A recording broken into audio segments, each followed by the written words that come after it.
did you, in the voice? No, it's a voice I don't use very often, which is a very low, comfortable place to sing. Julie Andrews was not born beneath the spotlight that would one day define her, but in the quiet town of Walton-on-Thames in 1935, as Julia Elizabeth Wells, a fragile child carrying burdens far heavier than her years. For the first 14 years of her life, she believed that the man she lovingly called her father, Edward Charles Wells, a schoolteacher who provided stability and kindness, was truly her parent. He gave her a sense of safety in a home often marked by turbulence. Yet, in 1950, her mother Barbara revealed a devastating secret. Julie was the product of an affair. The revelation tore apart her sense of identity, leaving her feeling as though her very existence had been built on betrayal. That wound was compounded by the hardships of wartime Britain, the separation of her parents, and the instability brought by her mother's new marriage to entertainer Ted Andrews.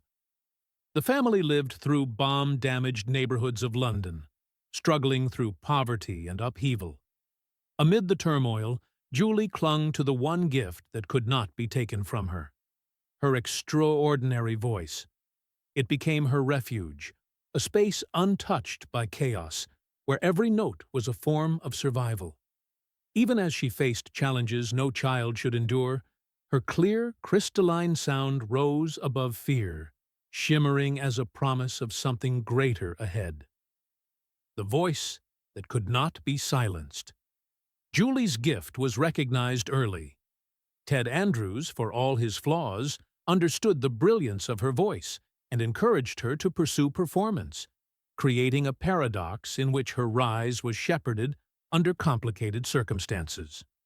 Singing became more than music. It became armor, a sanctuary where she was untouchable. Determined to refine this talent, she was enrolled in the Cohn-Ripman School, now the Italia Conti Academy of Theatre Arts, and soon came under the guidance of Madame Lillian Stiles Allen, a revered soprano who Julie would later describe as her third mother. Under Stiles Allen's mentorship, her raw gift was forged into a disciplined instrument. Julie practiced relentlessly, traveling in freezing weather to lessons, sometimes with numb fingers, but never once faltering in her determination. Her teacher instilled in her the mantra that would define her career: the amateur works until he gets it right. The professional works until he cannot go wrong. Julie absorbed that wisdom, perfecting her pitch and range until her voice was not simply trained but tempered, clear as crystal and resonant with extraordinary power. At just 12 years old, she made her professional debut at the London Hippodrome in Starlight Roof, singing an aria so challenging it left audiences astonished. The following year, she performed solo at the Royal Command Variety Performance before King George VI and Queen Elizabeth, becoming the youngest singer ever to grace the stage. It was more than a triumph. It was a declaration that a girl shaped by hardship had discovered a voice that could never again be silenced, a star across the Atlantic. By her late teens, Julie was performing regularly across England, in pantomimes, concerts, and on radio. Her reputation grew not as a child star, but as a prodigy whose voice was too rich, too mature, too precise to be confined by her age. Yet she carried within her a discipline and seriousness that spoke to her difficult childhood. There was always a hint of defiance in her calm, as though she knew how fragile security could be. At 19, in 1954, Julie made the bold decision to leave the comfort of England and step into the glaring lights of America. Cast in The Boyfriend on Broadway, she instantly disarmed critics and audiences alike with her charm, vocal precision, and natural stage presence. She won the Theatre World Award for her performance, but it was only the beginning. In 1956, she was cast as Eliza Doolittle in My Fair Lady, a role that demanded extraordinary range and transformation. Night after night, she embodied Eliza's evolution from Cockney flower girl to refined lady, her performance hailed as nothing short of revelatory. The production ran for over 2,700 performances, cementing her as Broadway royalty. Yet when Hollywood adapted the musical for film, Julie was overlooked in favor of Audrey Hepburn, a painful rejection that struck deeply. Still, fate was already preparing something greater. Walt Disney had seen her stage work and offered her the role of Mary Poppins, delaying production until after the birth of her daughter. What seemed like a setback transformed into destiny. Mary Poppins and Poetic Justice Julie Andrews's film debut in Mary Poppins in 1964 was nothing short of miraculous. Effortlessly balancing whimsy with warmth, she created a character who became timeless, beloved by children and adults alike.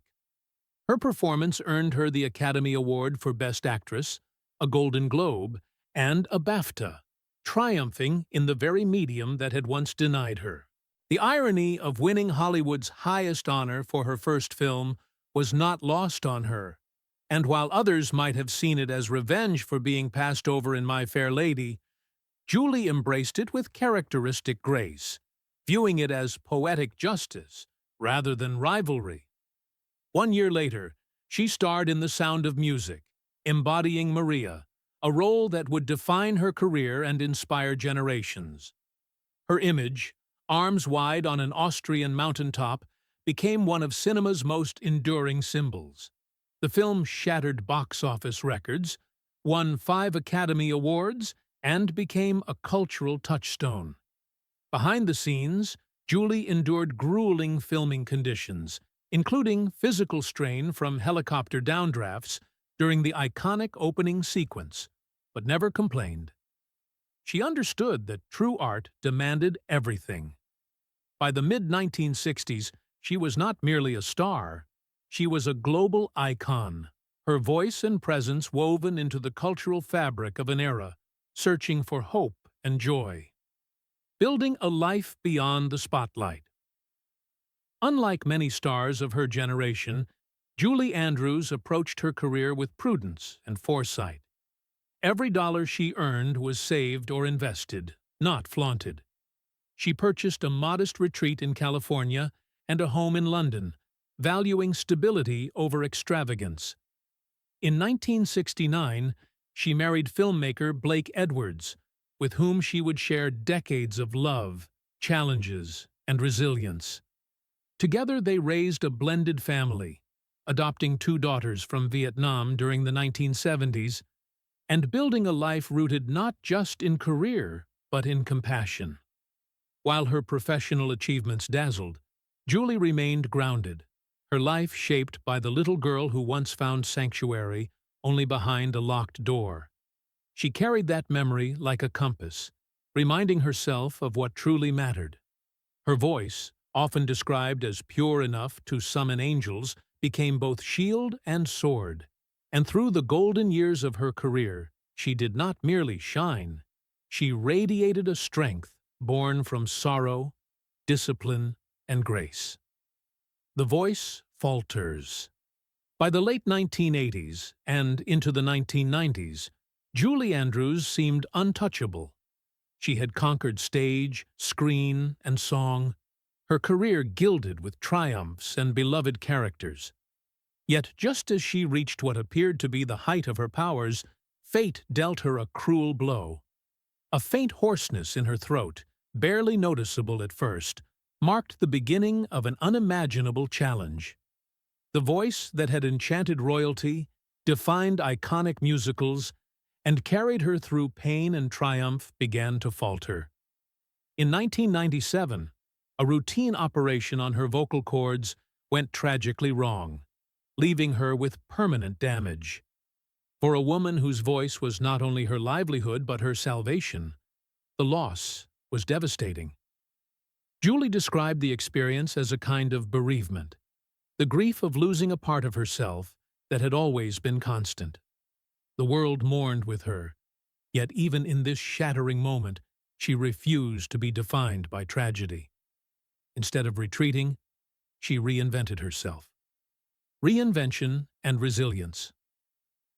Unable to sing as she once had, Julie Andrews turned her creative energy toward new avenues. She began writing children's books with her daughter Emma Walton Hamilton, crafting stories filled with warmth and imagination. Their partnership produced dozens of titles, including the Very Fairy Princess series, introducing a new generation to Julie's artistry. She also stepped into directing, voice work, and selective acting roles, reminding the world that her talent extended far beyond singing. Her memoirs, Home and Homework, offered candid reflections on her life, childhood, career, and the personal battles she had fought. Readers found in her words the same clarity and grace that once filled concert halls. Julie also became a symbol of resilience for countless individuals facing loss or reinvention. She showed that even when the world takes away what you believe defines you, there is always a way to create anew. The Fragile Silence. In 1997, during the Broadway run of Victor Victoria, Julie Andrews sought medical treatment for what doctors described as benign vocal nodules, a condition presented as minor and easily resolved. The surgery was meant to be routine, a quick fix for one of the world's most beloved voices. Instead, it altered the trajectory of her life forever. The operation caused irreversible damage to her vocal cords, leaving her once radiant soprano reduced to a fragile rasp. What she lost was not simply a sound, but the essence of her identity. She awoke not to relief, but to a silence so profound it seemed to live within her. A silence she would later describe as a death inside. For someone whose gift had been not just a career, but a lifeline, the devastation was total. She tried everything: additional surgeries, top specialists, even whispered prayers in the privacy of her home. But the voice that had lifted millions would never return.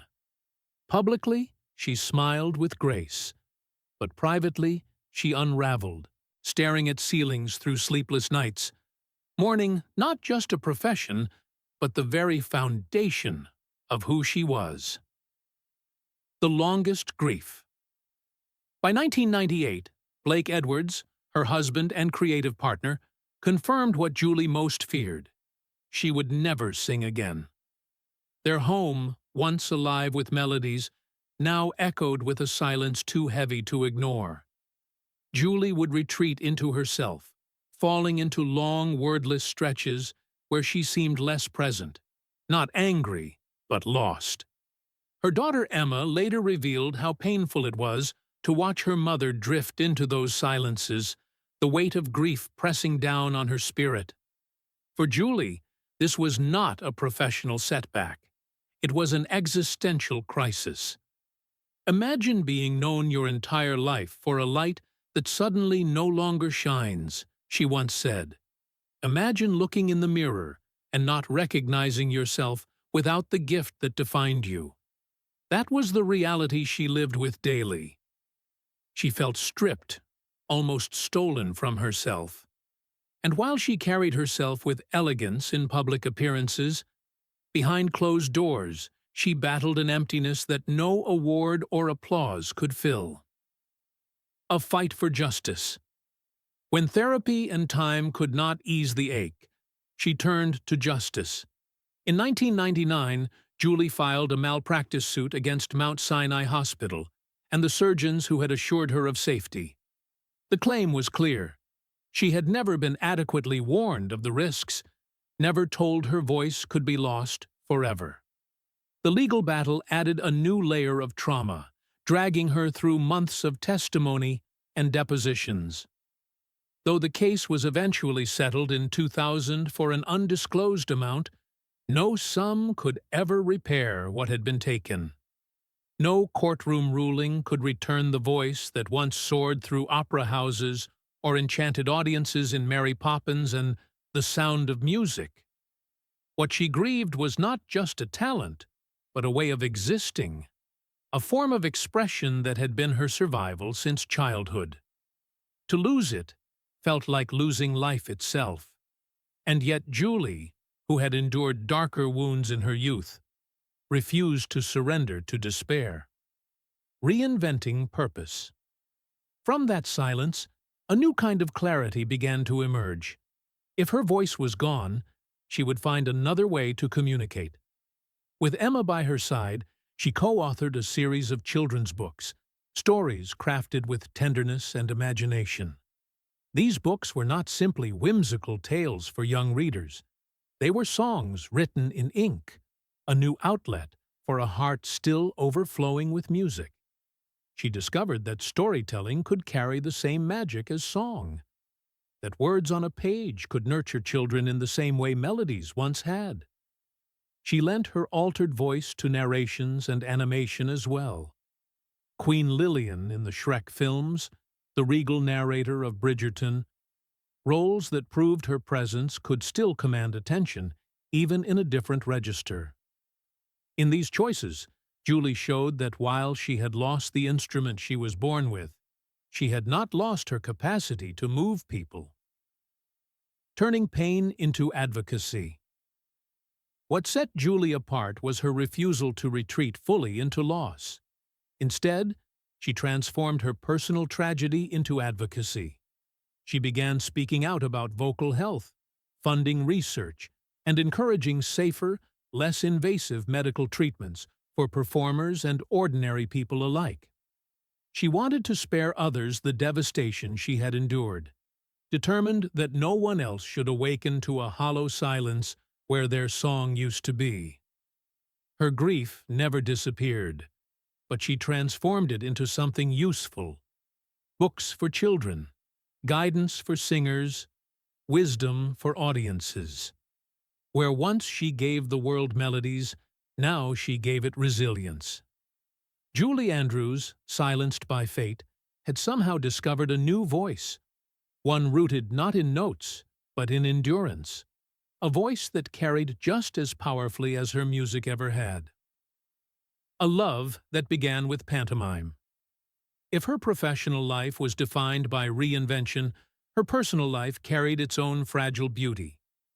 Julie's first great love was Tony Walton, a theater-obsessed teenager with soft eyes and a sketchbook, whom she met at just 13 during a pantomime in London. Julie was performing in Humpty Dumpty, and Tony, seated in the front row, was spellbound. That fleeting moment grew into years of letters, train rides, and artistic dreams shared between them. By 1959, they married, two kindred spirits united in art and affection. Tony went on to become a celebrated designer, and Julie's career reached dazzling heights. Together, they welcomed their daughter, Emma Catherine, in 1962, a joy Julie would later describe as the greatest gift of her life. For a time, their world seemed storybook perfect. A young family, laughter in their home, careers blooming side by side. The breaking of a dream, but fame has a way of intruding. Julie's career exploded in the 1960s with Mary Poppins, The Sound of Music, and endless press tours. She was pulled in every direction, her life consumed by film sets and red carpets. Tony's world, though brilliant in design, moved at a different rhythm. Slowly, their harmony slipped away, replaced by distance and fatigue. There was no bitterness, no scandal, just the quiet erosion of intimacy. Julie once likened it to ships passing in the night, still full of love, but with no harbor to anchor in. In 1967, they separated, quietly, gracefully, but with deep sadness. For Julie, it was not merely a divorce. It was the collapse of a dream she had believed could endure anything. Walking away felt like abandoning a version of herself, she would later confess. The pain was not only in losing a partner, but in losing the mirror that once reflected her truest self. Learning from heartbreak. In the years that followed, She carried herself with dignity, though inside she grieved deeply. She questioned whether she had failed, whether ambition had come at the cost of connection. Therapy became a refuge, a place to untangle the guilt. As a single mother, she devoted herself fiercely to Emma, determined to be present in ways her fame had once denied her. She spoke kindly of Tony in interviews, with no trace of bitterness, only gratitude for the years they had shared. Their bond transformed rather than ended, shifting from marriage to enduring friendship. That ability to carry love forward without anger became one of Julie's quiet strengths. She never buried her heartbreak. She honored it, let it shape her, and in time allowed it to make her wiser. Blake Edwards, an unexpected refuge. Then came Blake Edwards, the acclaimed filmmaker whose life, like hers, was marked by both brilliance and fragility. They met not at a glamorous premiere, but by chance, outside a therapist's office, two weary souls carrying invisible burdens. Julie was recovering from divorce and identity loss. Blake was wrestling with depression and the wreckage of a turbulent past. Their connection was quiet, not fireworks, but refuge, a shared recognition of survival. For over 40 years they built a life together, stitched with resilience, creativity, and unwavering devotion. Their love was not without its challenges. Blake's struggles with illness and despair weighed heavily at times, but Julie became the steady anchor, the quiet strength behind his genius. They collaborated on films, raised children together, and filled their home with books, conversation, and laughter, even amid storms. A family built on love. In the 1970s, they made a bold and deeply personal choice, adopting two daughters from Vietnam, Amy and Joanna. In an era when international adoption was rare, especially among celebrities, Julie and Blake embraced it wholeheartedly.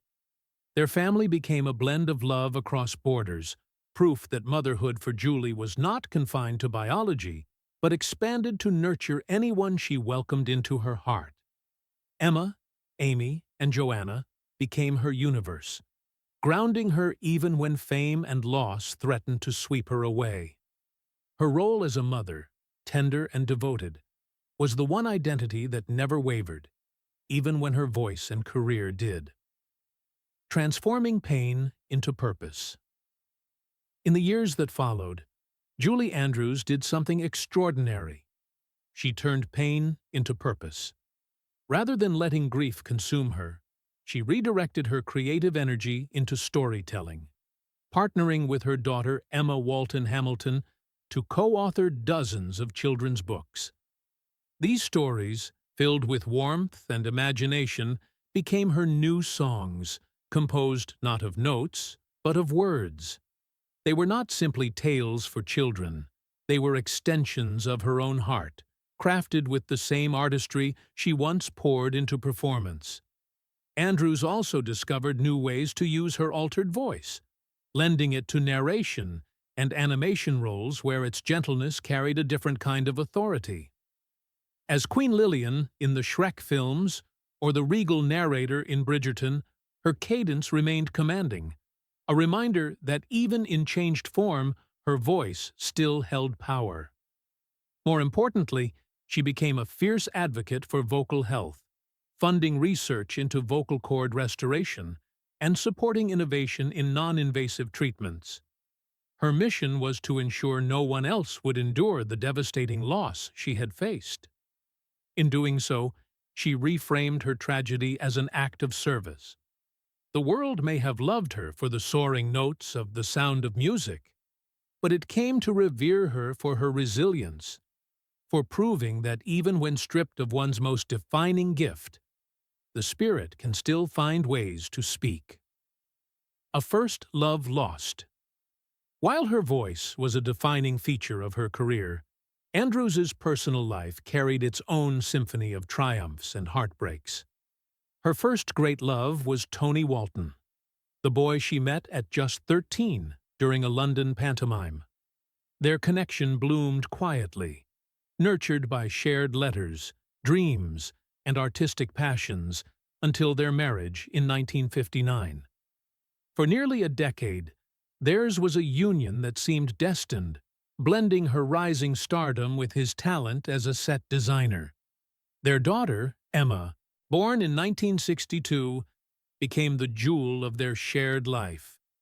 Yet, as Andrews's career catapulted into global fame with Mary Poppins and The Sound of Music, the demands of stardom began to erode the foundation of their marriage.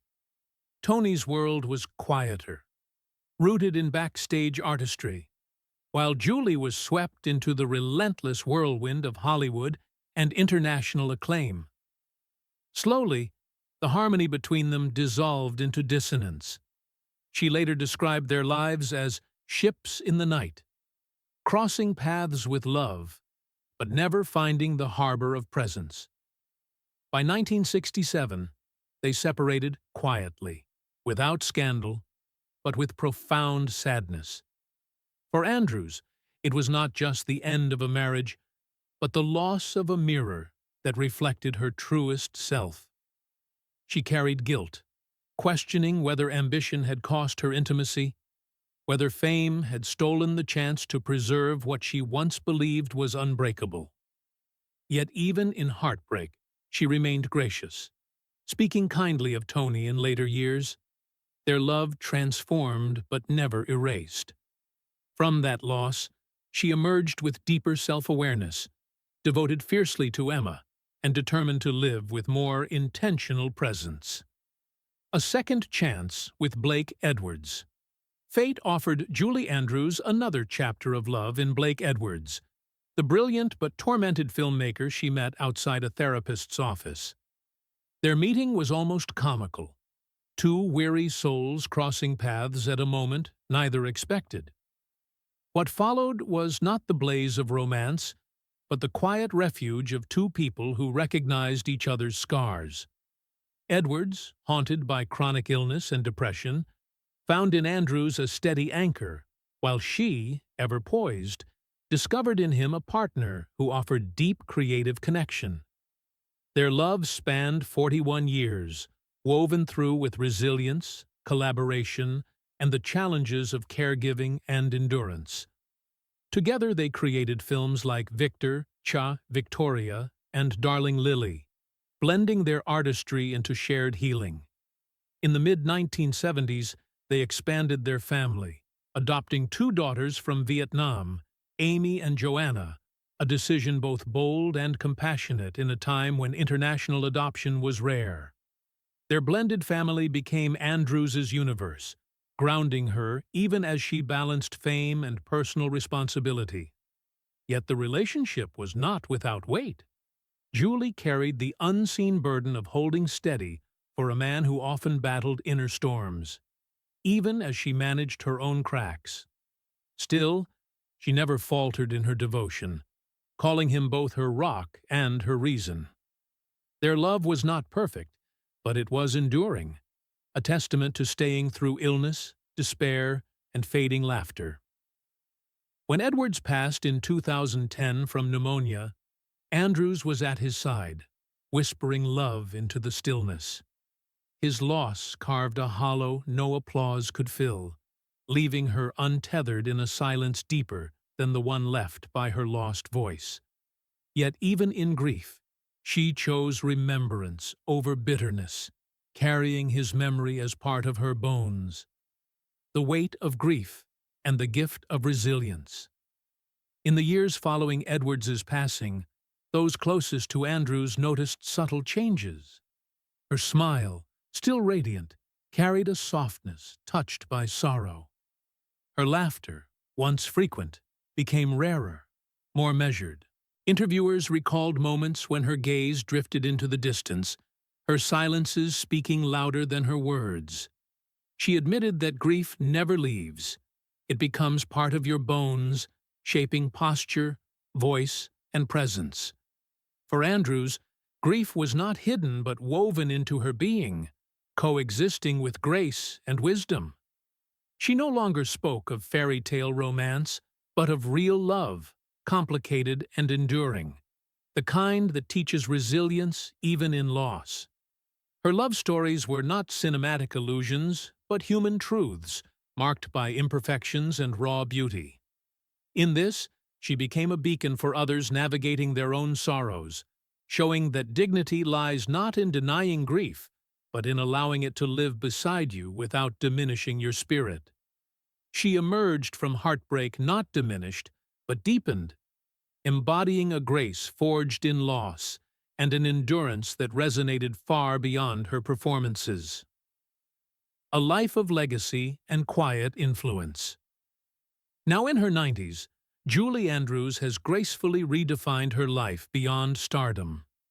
With an estimated net worth of $30 million, she lives not in ostentation, but in sanctuaries filled with peace, books, and family. Homes like West Lodge in Wimbledon, a restored Victorian estate she once cherished, or the gatherings at Chester Square with friends like Audrey Hepburn and Peter Sellers, remain chapters in her story of elegance and warmth. Her eclectic car collection, from a timeless Bentley to a sentimental Pierce Arrow, mirrored the evolution of her life, from youthful glamour to grounded wisdom. Yet her truest treasures lie in her continued contributions. As artistic director of Bay Street Theatre, she nurtures new generations of performers. Her collaborations with Emma have blossomed into more than 30 children's books, extending her voice into the hearts of countless young readers.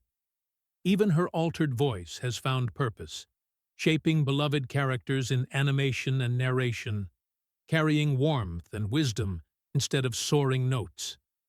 In her home, described by visitors as a haven of serenity, shelves overflow with books. Framed photographs capture decades of love and laughter, and the presence of grandchildren fills rooms with joy. Her legacy is not a shrine to fame, but a portrait of authenticity, the encore of a life well lived. Julie Andrews' encore is not sung in theaters, but lived quietly in her daily acts of kindness and advocacy. She funds research into vocal health, supports literacy and women's leadership, and champions arts education.